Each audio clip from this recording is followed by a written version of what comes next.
Pregnant सास। जमाना कितना भी बदल जाए, इतना भी नहीं कि बहू घर आए और सास गर्भवती दिख जाए। देखो मीरा, माँ का पूरा ख्याल रखना है, उनसे अब काम नहीं होता है। क्यों, क्या हो गया है? तुम्हारी माँ तो हट्टी कट्टी दिख रही है, पूरी शादी में घोड़ी की तरह नाची है, अब क्यों काम नहीं होता उनसे? वो माँ प्रेग्नेंट है ना, बच्चा होने वाला है। मैं कभी भी भाई बन जाऊंगा इस साल के अंत तक। क्या बोल रहे हो? वो सर पर हाथ रखकर बैठ जाती है। यार पहले क्यों नहीं बताया? कैसा मजाक है ये?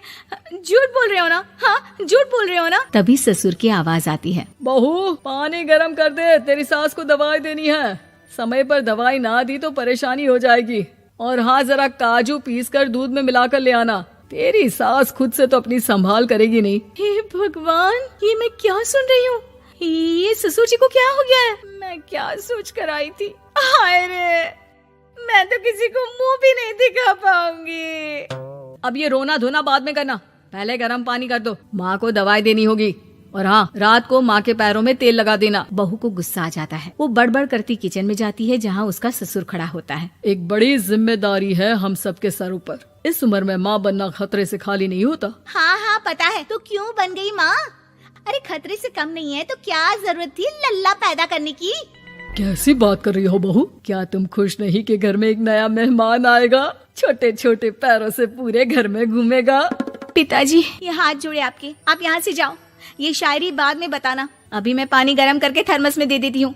सारा दिन पिलाते रहो गरम पानी। और हाँ, ये बच्ची की बात बार बार मुझसे कोई नहीं करेगा। बहू का पारा अब चढ़ा ही रहता था। वो काम तो सारा करती, लेकिन किलस किलस कर। मीरा सारे काम से फुर्सत पाकर बैठी होती है कि माँ का फोन आ जाता है। बेटा, बहुत बड़ी जिम्मेदारी है तेरे सर पर, अच्छे से निभाना। ससुराल में हर किसी को खुश रखना वैसे तो मुश्किल है, लेकिन भगवान ही हिम्मत देता है बहू को हर कुछ सहकर सबको खुश रखने की। क्या बड़बड़ किए जा रही हो माँ?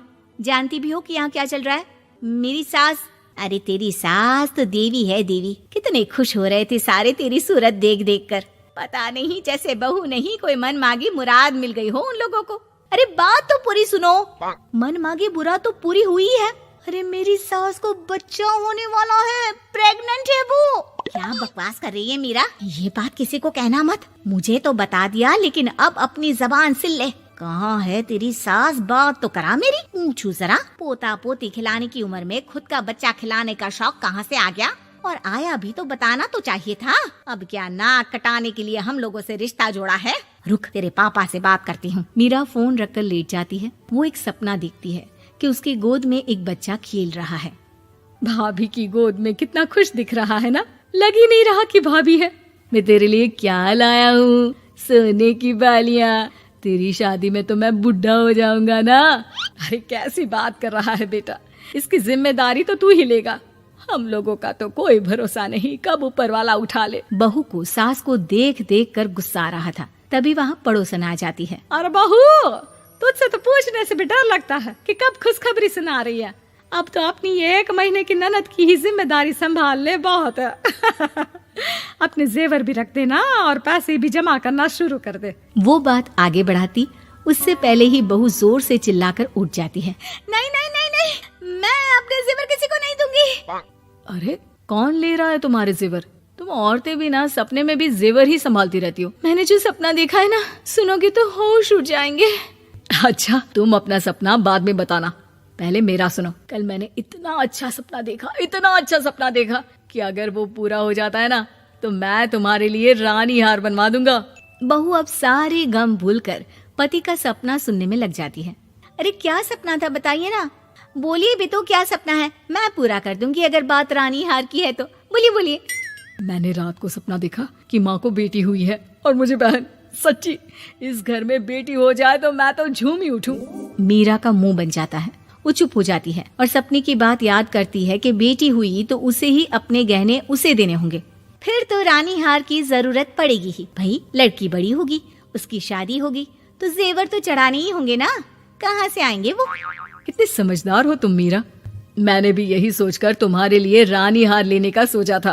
अरे फूटी किस्मत मेरी जो ऐसा परिवार मिला। मेरे पापा की तो मैं अभी क्लास लगाती हूँ, जो सब जानते हुए भी ऐसे परिवार में मेरी शादी कर दी। बहू पिता को फोन लगाने ही वाली होती है कि ससुर की फिर से आवाज आती है। बहू गरम पानी ले आ जल्दी, थर्मस में खत्म हो गया है। बाद में खबर लेती हूँ मैं पापा की, पहले सास को गर्म पानी दिया हूँ।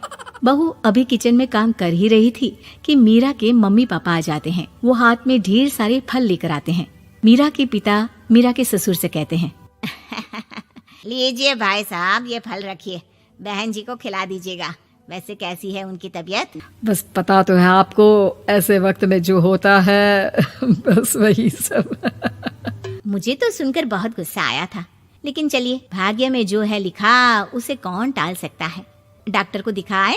हाँ हाँ, बस डॉक्टर आने ही वाला है। अच्छा हुआ आप लोग भी आ गए।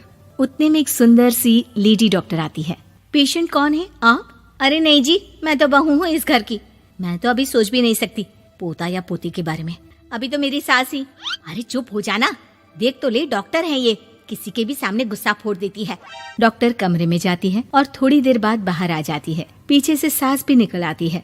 हे भगवान, इतना दुख तो किसी को भी ना दे जितना मुझे दिया है। देखिए बहन जी, आप लोगों को तो ये सोचना भी नहीं चाहिए था। वही तो मैं भी कह रही थी कि आप लोगों के लिए तो सोचना भी गुनाह है, लेकिन अब पछताए होत क्या जब चिड़िया चुग गई खेत। डॉक्टर वहाँ से चली जाती है। मैं माँ नहीं बन सकती, मैं प्रेग्नेंट भी नहीं हूँ। ये कैसे? तुम तो बोल रही थी कि अरे वो गैस का दर्द था और पेट भी गैस से फूल रहा था। डॉक्टर ने चूर्ण दे दिया है, गर्म पानी से फांकना है। मैं अभी लाती हूँ गर्म पानी। अरे मैं तो गीजर ही लगा देती हूँ। हाय रे, खुशी के मारे पागल ना हो जाओ।